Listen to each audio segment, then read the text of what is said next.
Shalom dans le Daf, Pezaïn dans Masechet, Bava Metsiah, nous reprenons à la dernière ligne du Daf, Pe Vav Amud Bet. On était dans l'histoire de Avraham Avinu et des anges. Et justement, la Gemara va poser la question Ma'ishna al-Gab Avraham dirti, quelle est la différence avec l'histoire d'Avraham Avinu? Où c'est marqué dirti, Kenta Asek Ashadi Barta, tu feras comme tu as dit, c'est-à-dire que les propositions d'Avraham Avinu de s'arrêter, de manger chez lui ont été acceptées.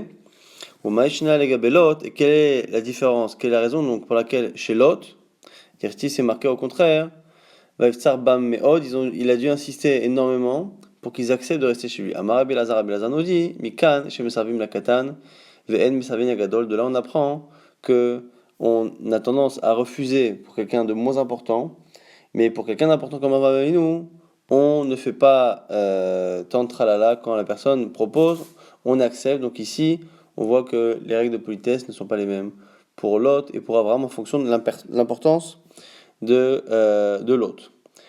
Vekrapat lechem, après c'est marqué justement que Abraham Avinu a proposé de prendre du pain au rtiv, c'est marqué après vers l'avocat Ratz Abraham qu'il a couru vers le troupeau. Amar Rabbi Lazar nous dit, Mikash tzadikim omri me'ad ve osim harbe. De là on voit que les tzadikim proposent peu et font beaucoup.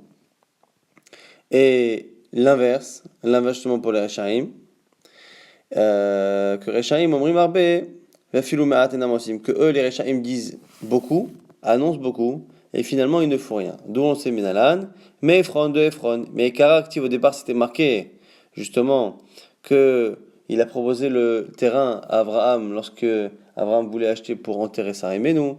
Il a dit non, je te fais gratuit. Il a dit Eres Arba Shekel Kesef, Benyu Benecham Mahi. Qu'est-ce que c'est une terre qui vaut 400 Shekel Kesef?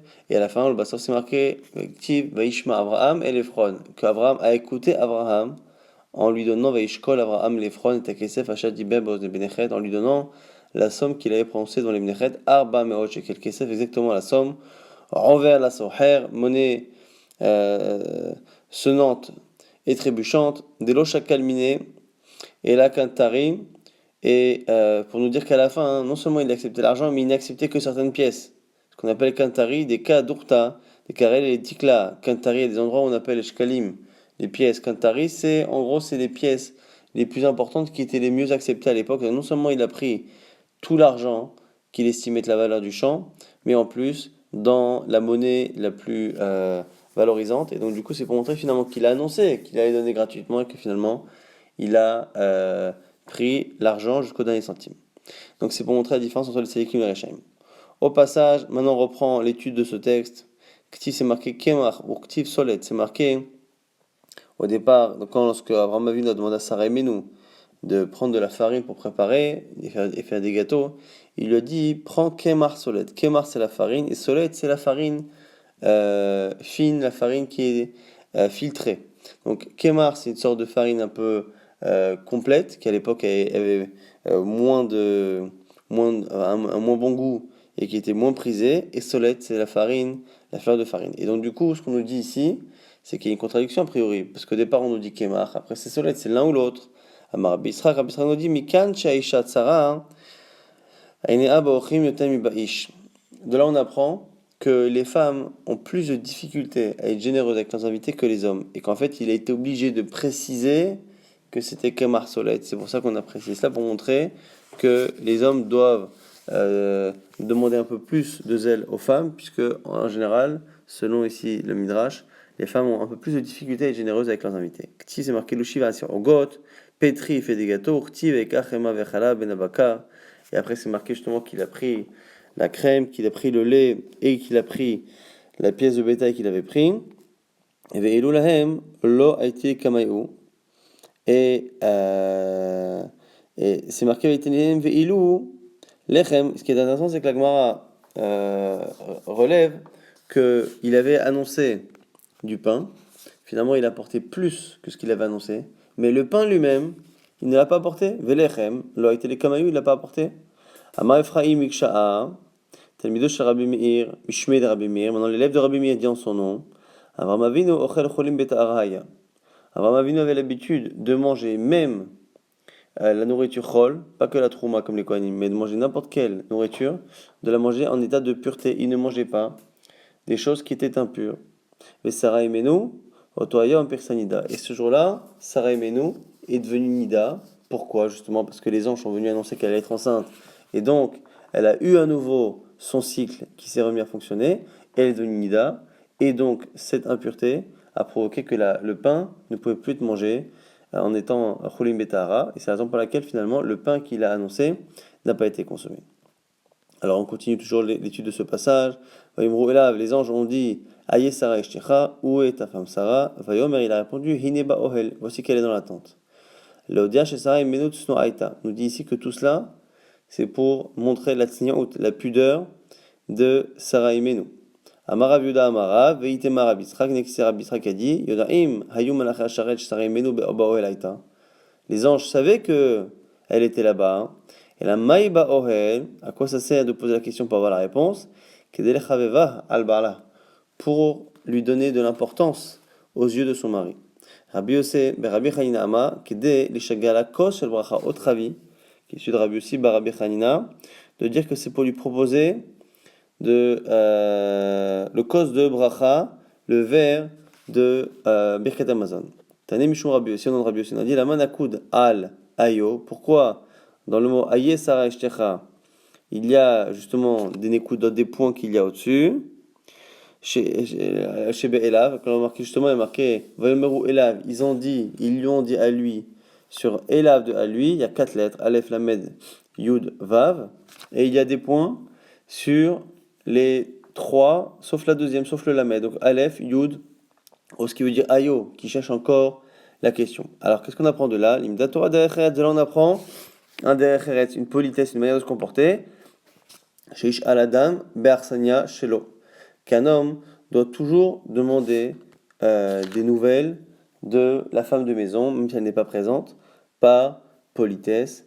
C'est ce qu'on apprend ici, des nekudot, des points qu'il y a sur le mot dans le Sefer Torah. La Gemara s'étonne, elle dit, pourtant Shmuel a dit, Enshoni Mishlom Ishaklal, qu'on ne demande pas de nouvelles d'une femme du tout, c'est-à-dire qu'on ne demande pas du tout de nouvelles. Réponse de la Gemara, Alide Ba'ala Shane. C'est vrai qu'on ne demande pas des nouvelles d'une femme, ni directement ni indirectement par quelqu'un, de peur que cela crée une habitude de contact. Mais ici, à l'idée Ba'ala Shane, on demande des nouvelles par intermédiaire du mari. Et donc là, ici, on n'imagine pas à l'instant que le mari puisse devenir à terme le shaliach, la personne qui permette à cet homme et à cette femme de se rapprocher, puisque c'est le mari qui est l'intermédiaire. La suite toujours de ce moment-là, Vatitrak Sarah Bekirba, elle est mort que Sarah a ri, en disant Ahare Belotia Italia Enna. Est-ce qu'après ma vieillesse, je pourrais avoir comme ça une nouvelle jeunesse et enfanter? Amar Afrizar nous dit Aha Shnit Bala, Abasa Verabu, Akmatim, Nid Aden Abasar, Veitpashtu Akmatin, Vechazar Yofim Komo. De là, on apprend qu'après que la chair est vieillie, finalement, elle a rajeuni complètement et son corps a changé, justement pour donner la possibilité d'avoir la naissance de Yitzhak. Si c'est marqué Vadoni Zaken, elle a dit comment pourrais-je enfanter alors que mon corps a vieilli? Vadoni Zaken, et mon mari est vieux. Donc deux choses, elle est vieille et son mari est vieux. Et lorsque Akadosh Baruch Hu a reproché à Sarah en demandant à Abraham, mais pourquoi Sarah a rigolé? En disant, et à ce moment-là, on voit qu'Akadosh Baruch Hu a changé. Il a simplement rappelé qu'elle a dit qu'elle était vieille, mais il n'a pas rappelé qu'elle avait également dit que son mari était vieux. Vani Zakanti, de l'homme motive Akadosh Baruch Hu, Kedamra Ihi. On voit qu'Akadosh Baruch Hu n'a pas rapporté les paroles comme elle les a dit. Tana, Deber Rabbi Shmuel, de là on apprend au Beit Midrash de Rabbi Shmuel, Gadol Shalom. La paix est quelque chose de tellement important chez Philo Akadosh Baruch Hu que même Dieu lui-même, Shinabo, a changé ses paroles pour ça. Shinema, Vatsak Sra Bekirba. Vadonizaken, donc Tiva Yomer Hashem el Avraham, Vanizakanti. On reprend donc cette contradiction. Elle qui dit qu'elle est à la fois vieille et que son mari est vieux, et que lorsque Hashem rapporte ses paroles, il omet, et donc il modifie volontairement ces paroles rapportées pour justement éviter de faire une histoire entre Abraham et Sarah Menou. Après, sur la suite des versets où c'est marqué Vatoma Mimilel Abraham Menika Banim Sarah, et le passouk là-bas qui exprime l'étonnement et le remerciement de Sarah Menou lorsque elle a enfanté, Mimilel, qui aurait pu dire à Abraham que ce qui se passe aujourd'hui, Henika Banim Sarah, que Sarah allait des enfants. Alors, ce qui est intéressant aussi, c'est que l'Agma relève le pluriel qui est ici a priori inapproprié. Kama Bayemenika Sarah, combien d'enfants Sarah a-t-elle allaité pour que l'on puisse dire cela au pluriel? Donc au niveau du sens premier du pshat, évidemment qu'ici la Torah parle de manière générale. Qui aurait pu dire que Sarah allait allaiter des enfants? C'est une manière de parler général qu'elle allait un enfant, bien que c'est déjà un miracle à 90 ans. Mais ici, comme on aurait pu tout de même avoir cette même phrase sans le pluriel, la Gemara nous dit que ça nous rapporte en même temps une histoire. Amar Rabbi Levi, Otoyom Shegamal Avraham et Yitzhak Beno Asa Saouda Gdola, le jour où Yitzhak a été sevré, on a fait une grande Saouda. Ayukol Umot Aolam Meranenim, et toutes les nations du monde se moquaient. Veomrim, il disait Eritem, Saken Uskena, regardez ce vieux et cette vieille, Avraham et Sarah et Menou, chez Viu Asufi Minachouk, ils ont ramené un enfant de la rue, trouvé dans la rue, abandonné par ses parents, Veomrim Benenuhu, et ils nous font croire que c'est leur fils. Velood, non seulement ça, et la aussi Mishtegadol a Midivrem, et non seulement ils font ce mensonge-là, mais en plus ils font une grande fête pour essayer de donner du poids à leurs paroles, à leurs mensonges. Ma asa Avram Avinu, qu'a fait Avram Avinu? Alach vezimen kol gdolador. Qu'est-ce qu'il a fait? Il a appelé tous les grands de la génération, toutes les personnes importantes, tous les notables. Et Sarah Menu, Zimna Neshotehem, et Sarah Menu a invité leurs femmes. Qu'une est venue avec son fils,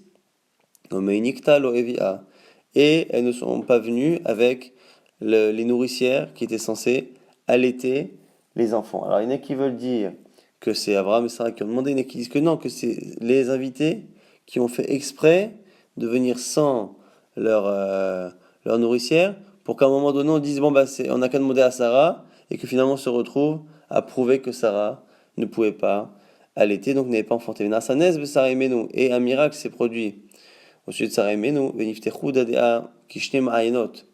et ses seins se sont ouverts comme depuis, Venikat Kulan, elle a pu finalement allaiter tous les enfants amenés à la fête. Mais les gens continuent de se moquer et de dire Im Sarah Batshim Shenatet, ok, Sarah qui a pu enfanter à 90 ans, Abraham Ben Me'ashana Yolid, mais Abraham à 100 ans, est-ce qu'il peut enfanter à 100 ans? Intéressant qu'Abraham avait déjà enfanté, il n'y a pas si longtemps que ça, avec Agar, mais on voit qu'ici les moqueurs n'ont pas besoin de preuves, et que même le miracle de Sarah Emenu à 90 ans qui allait et qui enfante n'a pas l'air de leur permettre, de leur empêcher de trouver d'autres arguments.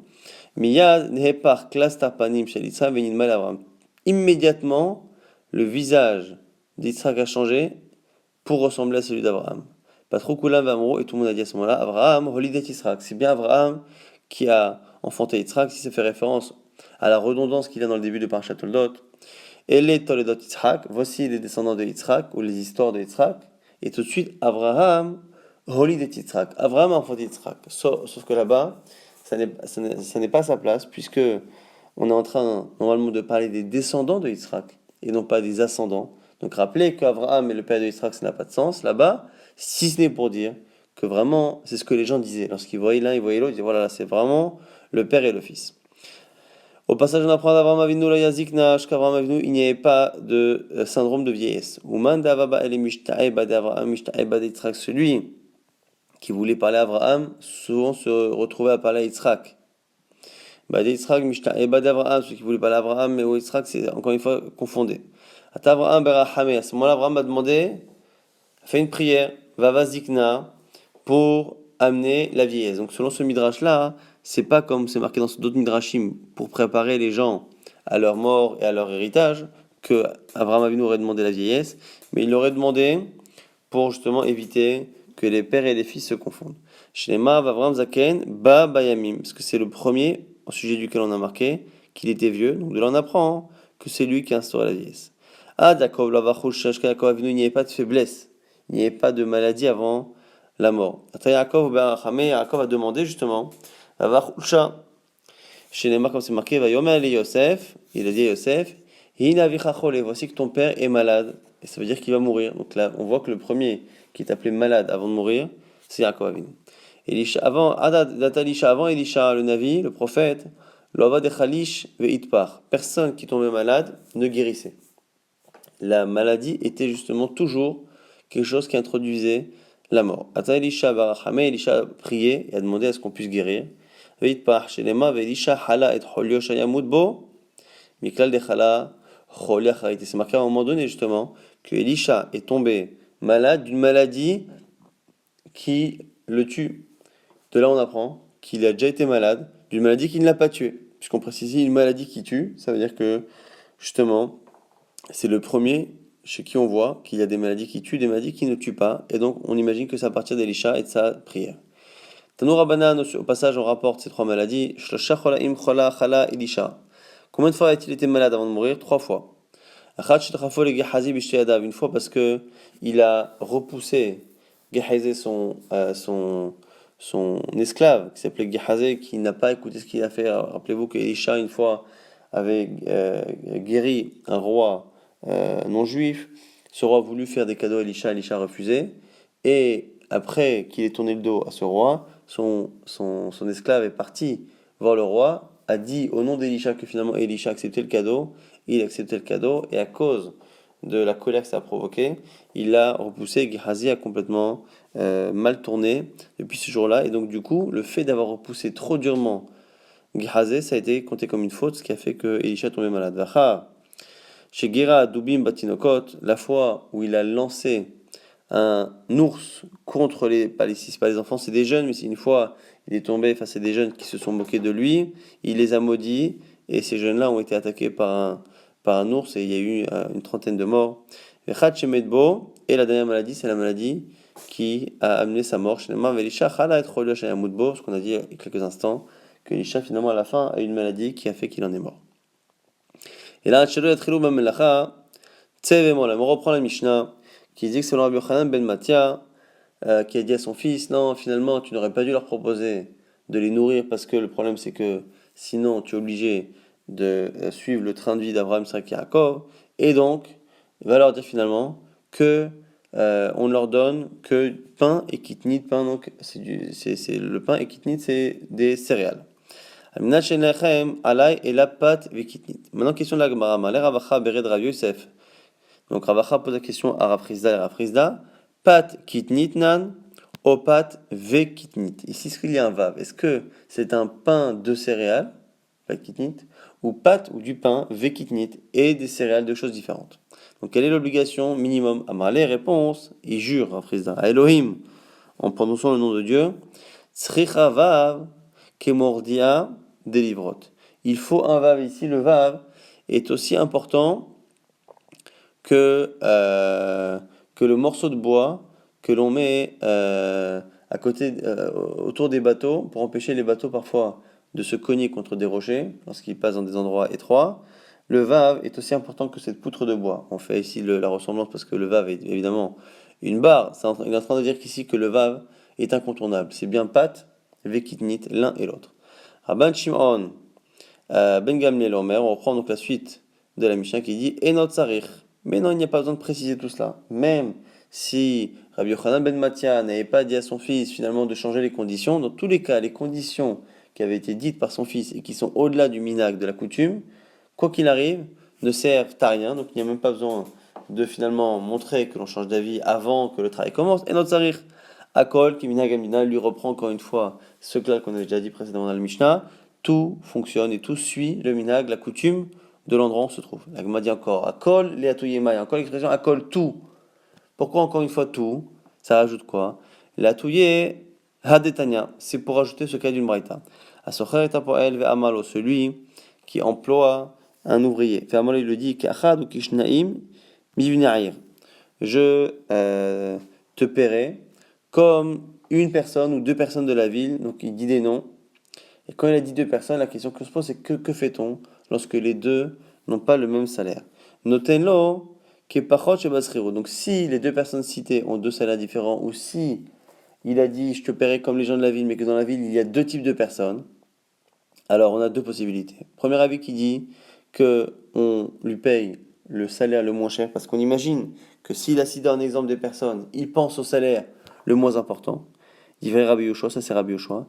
Chachamim omrim. Meshamenim benhem. Selon Chachamim, on fait la moyenne des deux. On prend les deux salaires existants ou les salaires des deux personnes qu'il a citées ou des deux types de personnes qui existent dans la ville. On fait une moyenne des deux. Et cette moyenne des deux s'appelle le minhag hamdina. Le minhag hamdina, c'est parfois la moyenne des 2 ou 3 salaires existants dans le pays. Nouvelle Mishnah, Velu she'ochlim min haTorah. Et alors ici, on va parler des employés qui ont le droit de consommer la récolte pendant qu'ils travaillent. Donc on va parler de ça, on va parler donc dans quel cas. La Mishnah d'abord nous explique le din et après la Gemara cherchera les sources dans la Bible. Ve'elu ochlim min haTorah. Voici ceux qui ont le droit de consommer de la récolte des biens du patron pendant qu'il travaille. Alors on sait, Bemchouba la karka, Mishat Gmar Melacha. Celui qui travaille dans ce qui est encore au sol, attaché au sol, donc dans des récoltes qui sont au sol, Mishat Gmar Melacha, au moment où on travaille, donc à la fin de la maturation du fruit. Donc le fruit n'est pas coupé, le fruit est encore sur pied, à ce moment-là, on a le droit de consommer. Et péri-talouche, donc lorsque le fruit aussi est coupé, Minakarka Achilo Nigmera Melarto. Lorsque l'on n'a pas encore terminé son travail. Donc une fois qu'on a arraché qu'on a cueilli, tant qu'on n'a pas terminé encore tout le travail que l'on doit faire en fonction, encore une fois, du type d'espèce de végétal, on a le droit encore de le consommer. Udava, Shigidulo, minaret, mais à condition que tout cela soit des choses, encore une fois, qui poussent dans la terre, donc ce sont des végétaux. Ça, ce sont les premières conditions que donne la Mishnah. Ve'ilu she'en ochlim, et voici les cas où on ne peut pas manger. Alors on sait, bemechubar la karka, celui qui travaille justement dans des végétaux, donc un travail de la terre. Mais, Mesha she'en gmar melacha, donc on n'est pas au moment où le fruit arrive à maturité. Betalouch mina karka macha shenigmara melarto, ou même si le fruit a déjà été coupé, si on a déjà travaillé, on a déjà terminé le travail, on a déjà tout mis en gerbe, on a déjà tout fini, à ce moment-là on ne peut plus consommer. Ou davar en guidolo minaret, et de manière générale, tout ce qui ne pousse pas dans le sol ou qui n'a pas besoin du sol, quelque chose qui n'est pas guidolo minaret, par exemple les champignons, ça ne pousse pas grâce à la terre, c'est pour ça qu'on fait chez Akol. Ce genre de choses-là en tout cas ne sont pas concernées par l'autorisation que l'employé a de consommer justement la récolte pour laquelle il travaille. Dans l'Agma, au passage, va d'abord poser la question de la source. D'où sait-on, Birlal, qu'un employé a le droit de consommer, dans certains cas, on a vu certaines conditions, a le droit de consommer la récolte pour laquelle il travaille. Mélan Emilie, d'où sait-on tout cela? Dire-t-il, premier verset, Kitavo becherem re'echa vechata anavim kenoshecha sorecha. Lorsque tu iras dans une vigne, tu mangeras des raisins, kenafshecha sorecha, comme ton âme se rassasie. Donc tu pourras rassasier ton âme en mangeant des raisins. Et ici, a priori, on ne parle pas de n'importe quel passant qui peut rentrer dans n'importe quel champ et manger ce qu'il veut. On parle évidemment de celui qui vient travailler. Ashkachan kerem. Donc pour l'instant, on voit qu'on parle de kerem de vigne. Alors, ça c'est pour la vigne. Kolmine menelan. D'où sait-on que cette halacha peut être extrapolée à autre chose que la vigne? Gamrinan, la Gemara nous dit, on l'apprend mi kerem, de kerem. Ma kerem meyuchad, davar shegidlo min karka, b'shat gmar melacha, po'al ochel bo, af kol davar shegidlo karka, b'shat gmar melacha, po'al ochel bo. La Gemara propose un ma'adin, c'est-à-dire que a priori, on va, jusqu'à preuve du contraire, appliquer cette halakha-là à tout ce qui ressemble à la vigne. La vigne est un végétal, donc il pousse dans la terre. A priori, pourquoi ne pas transposer cette règle-là à tout ce qui pousse dans la terre? Si ce n'est s'il y a une différence typique. La Gemara la trouve. Malekerem, non, peut-être qu'on ne peut pas dire ça, parce que la vigne a quelque chose de particulier. Sheken hayav ve'olelot. Il y a certains dons aux pauvres qui n'existent que dans Kerem. C'est olelot, c'est une partie des raisins qui ne poussent pas dans la grappe principale, qui celle-ci doit être donnée aux pauvres. Le fait qu'il y ait des obligations particulières dans la vigne fait qu'il y a peut-être du coup des halachot particulières et que celle-ci en est encore une peut-être. Et donc on ne peut pas transposer cette nouvelle halakha que l'on a citée dans la Torah pour la vigne, la transposer dans tous les végétaux. Là, on m'a dit alors on va apprendre autre chose. Gamrinan mikama. Kama, donc c'est la récolte des céréales, en général des blés, mais également des autres céréales. Et là-bas, kama gufa minala. D'où sait-on birchal que kama, on a aussi cette possibilité de consommer lorsqu'on travaille dedans. Dirtiv kitavo bekama drecha bekatavta milot biadecha. Lorsque tu iras dans le champ de ton prochain, tu prendras des milot, des épis, tu pourras prendre des épis dans tes mains. Et là, encore une fois, on parle de quelqu'un qui travaille. Alors, Du coup, la Gemara propose de l'apprendre de là-bas. La Gemara dit non, là-bas aussi, il y a une halakha particulière à la récolte, et cette halakha-là ne permet pas de pouvoir transposer les halakhot. Puisqu'on voit qu'il y a une halakha qui est typique aux récoltes, aux céréales, de là tu apprends que n'importe quelle halakha qui est écrite dans les céréales est peut-être une halakha exclusive aux céréales.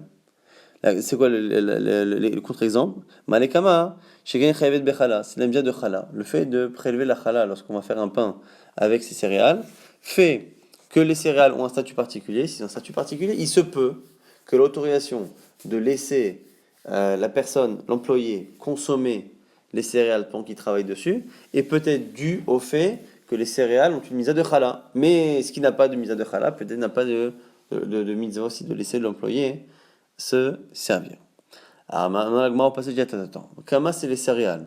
Qui nous dit qu'on parle que du blé où il y a chala? Il y a d'autres céréales comme le riz dans lesquelles il n'y a pas de misa de chala. Maïde hay kama, kama de mitraevet bechalai. Qui te dit bechala qu'on parle ici d'une kama qui a une misa de chala? Dit makol kama kama, hamana peut-être qu'on parle de n'importe quel kama. Maintenant, on a une zerachava. Atia kama kama, ktivacha, kitavo bekama trecha. Le passage qu'on vient de citer qui parle de l'employé qui consomme. C'est marqué kitavo, lorsque tu iras bekama trecha dans le champ, dans la récolte de ton prochain. Urtivatam, c'est marqué par ailleurs. Mahel hermesh bakama là-bas, qu'on dit qu'on prendra quand tu commenceras à récolter les blés. Et là-bas, on parle justement de ce qui va provoquer la mise de chala. Ma'atam kama mitraiva bechala là-bas, on parle vraiment du blé et de la mise de chala. Afacha chez nous aussi, namikama de mitraiva bechala. Et kalimifrach malekama sheken hayvet bechala. Donc du coup, on a une objection. On a deux sources possibles, mais chaque source a une objection. On a un verset qui nous dit que dans la vigne, on peut permettre à l'employé de consommer. Dans les céréales, et particulièrement dans les céréales dans lesquelles il y a chala, donc le blé, on a aussi la possibilité de laisser l'employé consommer, mais on ne peut pas transposer ça par ailleurs. Pourquoi? Parce que chacun a peut-être une particularité. La vigne, c'est en l'élote, kama, c'est la chala, et c'est peut-être à chaque fois cette halakha particulière qui fait que. Mais sauf que finalement, les deux exemples prouvent que c'est ni l'une ni l'autre des halakhot particulières qui provoquent cela. Kerem yochiach? Mais non. Ne dis pas que c'est la misa de chala qui donne l'autorisation à l'employé de consommer, puisque tu vois bien que dans la vigne, il n'y a pas de chala. Et pourtant, l'autorisation. Alors, il m'a dit, mais tu voulais repousser Kerem à Kerem, chez Ken Chala dans les lots. C'est parce que là-bas, il y a une misa particulière dans les lots. Mais les céréales vont te prouver que c'est pas les lots qui te donne la possibilité de consommer en tant qu'employé, puisque tu as bien que Orlelot n'existe pas dans les céréales. Et donc, on continue le raisonnement. L'oréisé kéréisé, ce n'est pas l'un ne ressemble pas à l'autre, et donc du coup, atzad chez Bahem, il y a forcément quelque chose de commun à la vigne et au blé, et c'est cette chose en commun qui va provoquer éventuellement la possibilité pour l'employé de consommer, mais ça ne peut pas être quelque chose de particulier, parce que ce qui est chez l'un n'est pas chez l'autre, ce qui est chez l'autre n'est pas chez l'un. Chez Kendava, chez Guido le Karka, c'est quoi le point commun? C'est que ça pousse sur la terre. Et on voit que lorsque le fruit est en train de mûrir, qu'on travaille dessus, on peut le consommer. Av kol davar, chez Guido le Karka. Mais chaque melacha pour elochel bo, on n'a qu'à transposer cela à n'importe quelle espèce végétale. Donc on reste avec un limoud qui est un tzad un ma'adin qui est fait par deux preuves. Alors la Gemara va repousser. Mal tzad baem, sheken yesh ben tzad mizbeach. Non, là aussi c'est pas possible. C'est pas possible parce que on utilise le blé pour apporter des corbanotes, parfois des mincha avec de la farine. Et la vigne, on apporte nisouchayayin, on fait des libations avec le vin. Et donc, les deux espèces, la vigne et le blé, ont une halakha commune et particulière qui peut peut-être justifier le fait que l'employé ait le droit de les consommer pendant qu'il travaille, mais qui du coup ne peut pas se transposer ailleurs. C'est quoi? C'est que les deux espèces ont un tzad, ont un pied finalement au Beit HaMikdash dans le Mizbeach, peuvent à un moment donné servir comme offrande. À partir du moment où on peut l'utiliser comme offrande, ils sont particuliers, cette particularité est peut-être celle qui justement fait que l'employé peut consommer, mais du coup on ne peut pas apprendre par ailleurs. Donc, ce qui veut dire qu'on n'a toujours pas de limoud. Et vatana misaït, deid betsan mizbach. Au passage, si on dit ça, on peut inclure l'olive, puisque l'olive, l'huile d'olive, est utilisé sur le misbéach, et du coup, on pourrait directement dire que non seulement on a la vigne, on a le pain, mais on a également l'olive. La Gemara dit au passage, maintenant, on n'a pas besoin de ça, parce que zaït, l'olive, c'est appelé kerem, c'est appelé vigne. Le mot vigne désigne dans la Torah parfois la vigne au sens français du terme, mais parfois aussi un verger d'olivier. Zaïd bema tzadatim, on n'a pas besoin de matzad. Hagoufé, kerem ikre, c'est appelé lui-même kerem, dirtiv. Vayar'e migadish ve'at kama ve'at kerem zaït. Là-bas, on dit qu'il a brûlé depuis Gadish, ve'at kama jusqu'au céréales, ve'at kerem zaït jusqu'aux vignes d'olivier. Là-bas, je crois que ça fait référence à la vengeance de Shimshon. Et là-bas, on parle de Kerem Zaïd. La Gemara réponse qu'on voit très souvent dans la Gemara. Marfa pas Kerem Zaïd ikre, Kerem Stamal au Mikre. C'est vrai que parfois, un verger d'olivier, on appelle ça Kerem Zaïd, une vigne d'olivier ou d'olive. Mais il n'empêche que quand on dit Kerem Stam, vigne tout court, vigne, ça ne parle que du raisin. Et donc, comme dans la Torah, on ne parle que de Kerem tout court, ça n'inclut pas l'olive. Donc, c'est pour ça qu'on a besoin du tsad misbéar pour l'apprendre. En tout cas, Mikol Makom, caché la Gemara, reste sur la conclusion finalement qu'on ne peut pas apprendre ni de l'un ni de l'autre, et même du tsad, même de ce qu'il y a en commun entre la vigne et les céréales et le blé, parce que finalement les deux ont un pied dans le Beth Amikdash et dans le misbéar, ce qui n'est pas le cas des autres espèces végétales, et du coup, la question reste, comment faire pour apprendre que les autres espèces végétales permettent également à l'employé de se servir. Et là, marche Moël, je nous dire Makra, Vehermesh Lotanif. Les rabots kol balei hermesh. Là-bas, lorsqu'on nous dit justement que cette mitzvah là de justement laisser une partie, donc de laisser l'employé consommer et de ne pas tout prendre, de laisser des parties parfois aux pauvres, il y a marqué là-bas Vehermesh Lotanif. La Hermesh, c'est le fait encore une fois de couper les blés. Là-bas, l'expression est en trop. Les rabots kol balei hermesh, c'est pour nous dire que l'autorisation qu'il y a là-bas pour le blé est finalement une autorisation qui se transpose à tout ce qui peut se couper, tout ce qui se récolte, tout ce qui se récolte, les hermesh, kol balei hermesh, tout ce qui se récolte a cette même autorisation pour l'employé d'être consommé. Et là, hermesh v'ba'ele, la Gemara dit maintenant, on en a besoin pour apprendre une autre halakha, pour dire que beshat hermesh echol, shelo beshat hermesh lot echol. On a besoin de préciser que la consommation de l'employé n'est possible que pendant hermesh, que pendant la récolte, mais pas après. Ah oui, non, ça on n'a pas besoin de ça, on peut l'apprendre par ailleurs. Ah ou mi ve'el kelecha lotiten nafka. Ça on l'apprend de ve'el kelecha lotiten. Tu ne mettras pas dans ton panier, c'est-à-dire que tu peux prendre, consommer sur place, mais tu ne peux pas prendre à emporter. Le fait que c'est marqué que tu ne mettras pas dans ton panier, que tu ne prendras pas à emporter, de là on apprend qu'on ne peut consommer en tant qu'employé qu'au moment où on travaille, mais pas prendre et manger plus tard. Du coup, le mot hermesh continue d'être libre. S'il est libre, c'est pour nous apprendre que finalement non seulement kama, mais finalement donc kidao bekem recha ou bekamat recha dans les céréales de ton prochain, là va se marquer hermesh lotanif pour dire que finalement n'importe quel hermesh, n'importe quelle chose qui se récolte est concernée par cette autorisation. Là, on m'a dit tinar de bachermesh,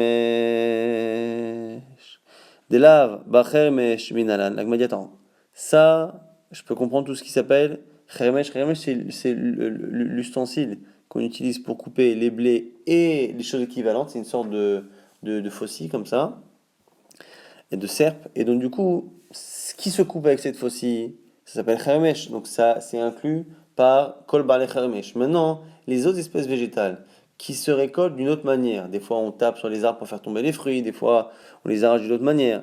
Comment on l'apprend? Et là, Maristra Kamakra, Kama, les rabot, Kol Ba'ale Kama. Finalement, c'est l'expression Kamo. Kitavo, Bekamat Recha. Kamat Recha, ça vient finalement désigner un sens plus large.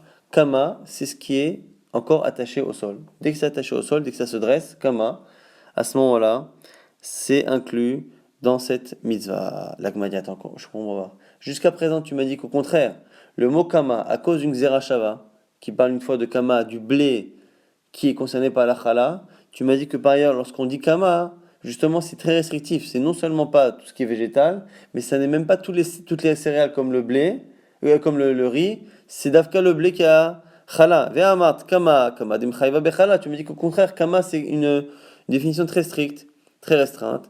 Elle m'a dit Anémilé, mais Kame, Denite Chermesh. C'est parce que tu as raison, c'est ce que je pensais avant que l'on étudie le mot Khermesh. Quand j'ai étudié le mot Khermesh, et j'ai compris que Khermesh était déjà une manière, finalement, d'étendre la définition, j'aurais pensé qu'on ne parle que du blé. Finalement, on dit Khermesh, tout ce qui se coupe avec Khermesh, avec cet ustensile, avec cette faucille.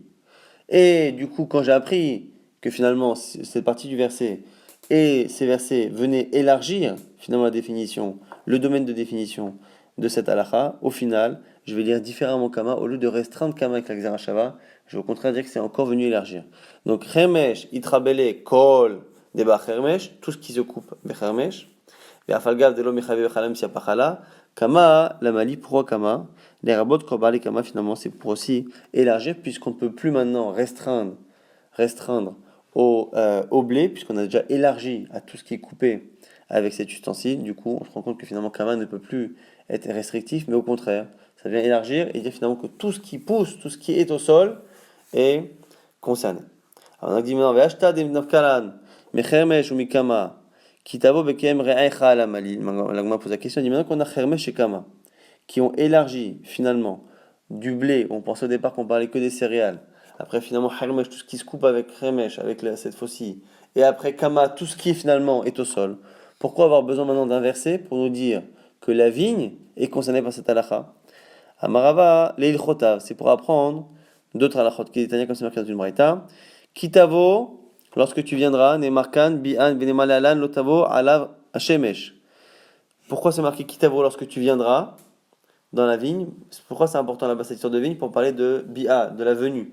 Pourquoi on parle de la venue? Pour comparer à celui qui emploie quelqu'un et on dit tu devras le payer chaque jour pour son travail. L'autre avoir la vache, ne laisse pas le soleil venir.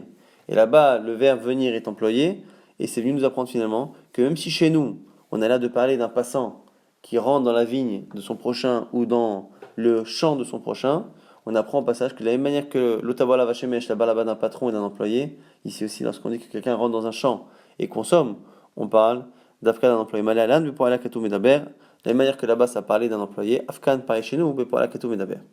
Mais Kerem Recha, on a dit dans la vigne de ton prochain, Velo Kerem Kuti, c'est venu exclure Kerem Kuti, la vigne d'un non-juif, c'est-à-dire que la chod, les restrictions qui existent ici, n'existent pas avec quelqu'un qui travaille chez un non-juif. Ça va selon celui qui pense que voler un non-juif, c'est assour minatora. C'est pour ça qu'on a besoin d'un verset pour autoriser justement et dire que ici, un employé qui est chez un non-juif a le droit de prendre un peu plus que sur place, il peut même prendre à emporter, et que c'est pas du vol. C'est intéressant pour celui qui pense que la Torah interdit de voler. Et là, les man de Hamar, Gezel Kutimuta, celui qui pense qu'au niveau de la Torah, il n'y a pas d'interdiction réelle de voler un coutil à un non-juif, Ashta Zelamuta pour El Mubaya, si déjà un voleur, entre guillemets, c'est autorisé par la Torah, est-ce qu'on a besoin de dire que l'employé a le droit de prendre un peu plus que ce que la Torah lui autorise avec un juif? La Gmanout, tu as raison, on est obligé de dire que ça parle d'autre chose pour cet avis-là, Mukimla, mais Kerem Recha Velo Beshelekdesh, pour nous dire que ça là ne concerne qu'un homme qui travaille chez un particulier, mais pas un homme qui travaille pour quelque chose qui appartient au Beth Amikdash. Après, c'est marqué Vachalta, tu consommeras les raisins, Velo Motzetz, là-bas tu n'auras pas le droit de juste de prendre le jus des raisins et de les jeter. Il faudra les consommer entièrement et ne pas les jeter pour ne pas faire de gâchis. Après, c'est marqué Anavim, tu consommeras des raisins. Velo Anavim Vedavaracher. Ces raisins-là, on ne pourra pas les tremper dans autre chose ou rajouter du sel parfois. Et des fois, on peut mettre dessus des choses qui vont finalement faire en sorte que le raisin va perdre son volume et que la personne finalement sera moins rapidement rassasiée et consommera plus. Non, il faudra les manger telles quelles. Kenafshecha so'echa, on a dit que tu en mangeras comme ton âme se rassasiera. Kenefesh el balabait, c'est pour te comparer, toi, au nefesh, à l'âme du propriétaire du patron. Car nafshosh el poel, pareil, l'âme de l'employé est la même. Ma nafshecha ochel ou patour, af nafshosh el poel, ochel ou patour. De la même manière que le propriétaire est dispensé du maaser, toi aussi tu seras dispensé du maaser. À quoi ça fait allusion? Le maaser commence à partir d'un certain degré de maturation et de travail dans le champ. Et là, ici, on est dans dans des fruits, dans des céréales qui sont encore au sol et qui n'ont pas encore mûri totalement. Donc ce qui veut dire qu'il n'y a pas encore de chiyuv de maaser. Il y a une chiyuv de maaser que lorsqu'on a passé une certaine étape. Là ici, le patron, s'il mange lui-même ses fruits, il n'a pas besoin de prélever le maaser à ce moment-là puisqu'ils sont encore sur tige, sur pied, et donc il n'y a pas de maaser à prélever. Mais s'il les vend à quelqu'un d'autre, à ce moment-là, la personne devra, elle, prélever le maaser. Et là, ici, ce qui est intéressant, c'est que l'employé est considéré comme le patron, c'est-à-dire qu'il peut manger de cette récolte comme de la sienne, c'est-à-dire sans prélever le maaser. Après, on a dit, tu en mangeras comme ton âme se rassasiera. Tu pourras te rassasier, mais pas te remplir l'estomac. Après, c'est marqué, tu ne les mettras pas dans ton ustensile, dans ton panier. Mais tout ça n'est autorisé que lorsque tu mets dans le panier du patron. Par contre, quand tu n'es plus dans la période où tu as le droit où tu n'es plus dans les kélim du patron, tu n'as plus le droit toi-même de consommer. Tu ne pourras pas manger. C'est encore une fois la dernière halakha ici que l'on apprend de ce passage-là. Donc finalement, ce qu'on apprend, c'est que de kama, du blé, et du fait qu'on est marqué après hermesh, tout ce qui se coupe avec une faucille, puis kama, tout ce qui est attaché au sol, on apprend finalement tous les végétaux. Et tout le verset qui parle de la vigne ne nous apprend pas pour la vigne, parce que la vigne est déjà inclus dans les végétaux, mais là-bas, c'est venu nous apprendre tous les détails. Kitavo, bekerem, reacha, vachata, navim, kinafshecha, sovaecha, lorsque tu iras dans la vigne, c'est venu nous apprendre que toute salachot ne concerne qu'un employé. Après, c'est venu nous dire qu'on faudra le manger en entier, le raisin, enfin, ou le végétal, ne pas le mélanger avec autre chose qui pourrait diminuer son volume et donc faire en sorte que la personne ne soit pas rassasiée immédiatement et consommer plus. Et on nous dit là-bas qu'on n'a pas le droit de se goinfrer, mais il faut simplement manger à sa faim. Et ça donne aussi l'autorisation à l'employé de consommer sans maaser, exactement comme le propriétaire qui, puisqu'on n'est pas arrivé à un certain degré de maturité du fruit, n'a pas d'obligation pour l'instant de maaser lorsqu'il consomme les fruits lorsqu'ils sont encore sur pied.